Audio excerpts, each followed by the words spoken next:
있는 사람이라는 제목으로 함께 말씀을 보도록 하겠습니다. 어떤 것을 다짐하고 목표로 둔 사람은 그 목표를 언젠가는 이루게 됩니다. 그것을 이룬 것으로 끝나는 것이 아니죠. 목표를 이루었다면 이제는 그 위치에 맞게 행동해야 합니다.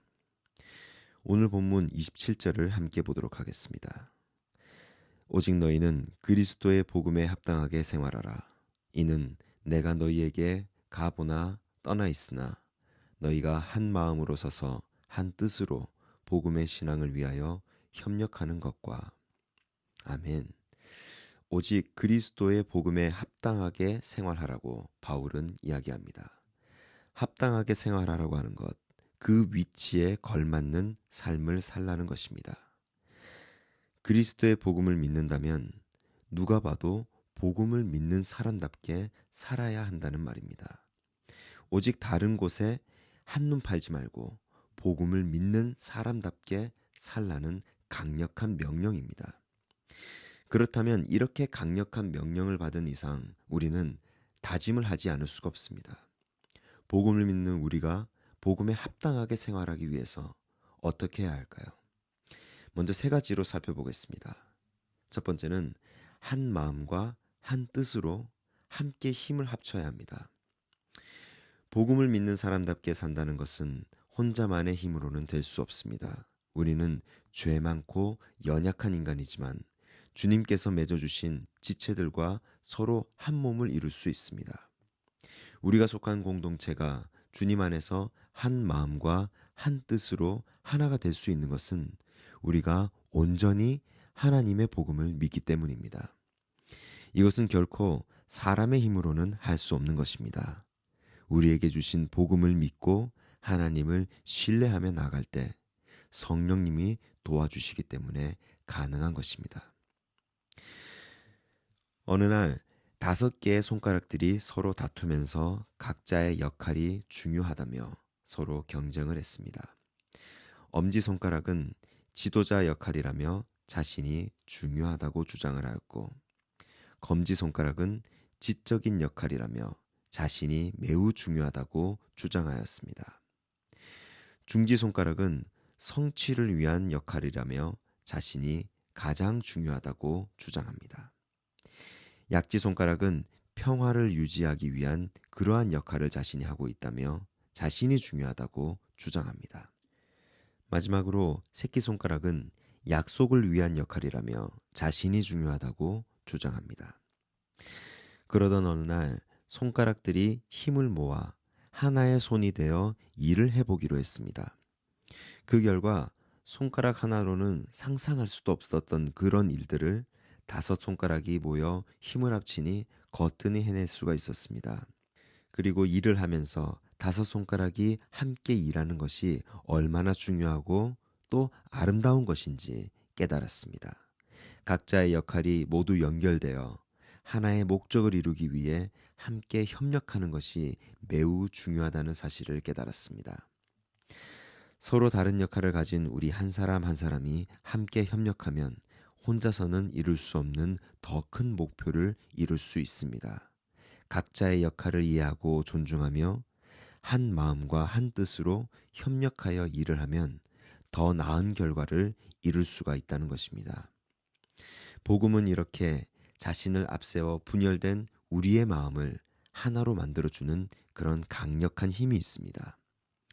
복음을 온전히 믿고 그 신앙을 지키기 위해 공동체 안에서 서로 힘을 합하면 성령의 도우심으로 인해 우리가 해낼 수 없는 기적과도 같은 일이 일어날 수 있음을 믿으시기 바랍니다. 복음은 우리의 마음을 하나로 만들어줍니다. 마음이 모아져야 뜻을 이룰 수가 있습니다. 분열된 공동체는 열매를 맺을 수가 없습니다. 서로 한 마음과 한 뜻으로 하나가 되어 힘을 모을 때 그 공동체는 비로소 귀한 열매를 맺을 수 있는 것입니다.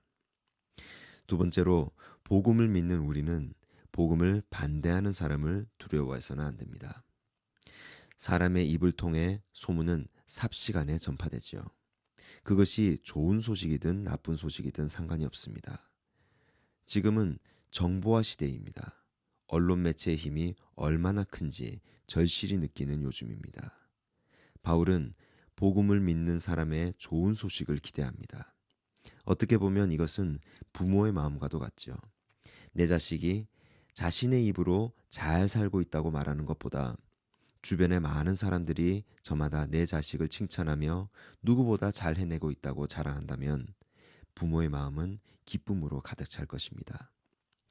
복음을 믿는 사람이 있다면 반대로 복음을 대적하고 반대하는 사람도 있기 마련이죠. 그들은 매우 간교하게 복음을 믿어 복음에 합당하게 살아가려는 우리를 넘어뜨리려 합니다. 마음을 상하게도 하고 그로 인해 정신을 이리저리 흔들어 놓을 수도 있습니다. 그러나 우리는 그때 그들을 두려워해서는 안 됩니다. 다윗은 골리앗 앞에서 두려워 떨지 않았습니다. 다윗의 눈에 보인 골리앗은 거인이 아니었습니다. 단지 하나님을 대적하는 장애물일 뿐이었습니다. 다윗의 힘과 지혜는 어디서 나온 것일까요?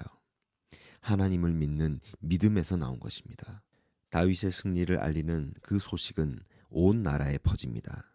이제 다윗은 이 사건으로 인해서 어제와는 전혀 다른 존재가 되었습니다.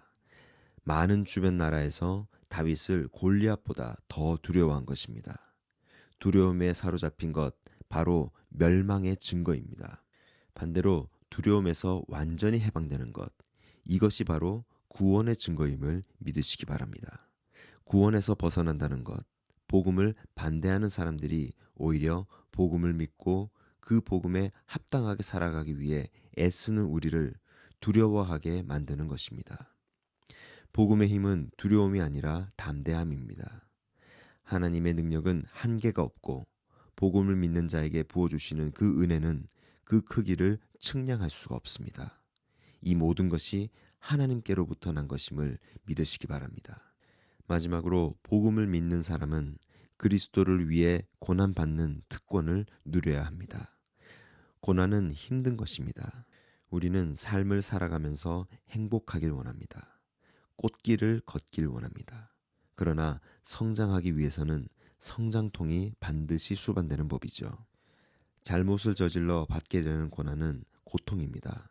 하지만 우리에게 말씀으로 찾아오신 예수 그리스도를 믿음으로 받게 되는 그런 고난은 우리 복음을 믿는 사람들만의 특권입니다. 고난의 주인공 욥은 이렇게 고백합니다.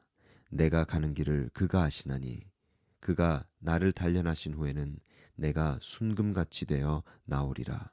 그리스도를 믿음으로 받는 고난은 우리를 더욱 강하게 한다는 사실을 믿으시기 바랍니다. 우리는 약하나 하나님은 강하십니다. 우리는 넘어지나 하나님은 넘어지지 않으시고 우리를 일으키십니다. 오늘 본문 29절 말씀을 다 함께 보겠습니다. 그리스도를 위하여 너희에게 은혜를 주신 것은 다만 그를 믿을 뿐 아니라 또한 그를 위하여 고난도 받게 하려 하심이라. 그리스도를 위해 받는 고난은 은혜라고 바울은 말합니다. 주님은 우리의 믿음이 성장하길 원하십니다. 이 고난은 오직 고통만을 이야기하는 것이 아니라 우리가 복음을 굳게 믿고 나간다면 반드시 승리할 것임을 약속하시는 것입니다. 주님의 약속은 변치 않으십니다. 그 약속은 반드시 우리의 삶을 통하여 성취된다는 사실을 믿으시기 바랍니다. 복음을 믿는 사람답게 살아가는 삶은 행복한 삶입니다. 언제나 주 안에서 말씀이 주는 지혜로 살아가는 그 삶이기 때문입니다. 이러한 행복을 누리는 우리는 하나가 되기를 힘써야 합니다.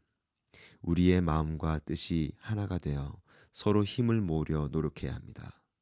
또 복음을 믿는 행복한 우리의 삶에는 두려움이란 없습니다.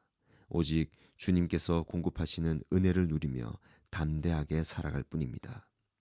또 하나의 특별한 은혜가 더 있죠. 우리의 기쁜 소식, 주 예수 그리스도를 위해서 받는 고난을 누리는 것입니다. 주를 위한 고난은 그리스도인만이 누리는 특권입니다. 이것을 우리는 고난이라 쓰고 성장이라 말합니다. 오늘도 복음을 믿는 사람답게 복음에 합당한 삶을 살아가시는 저와 여러분들 되시길 주님의 이름으로 축복합니다.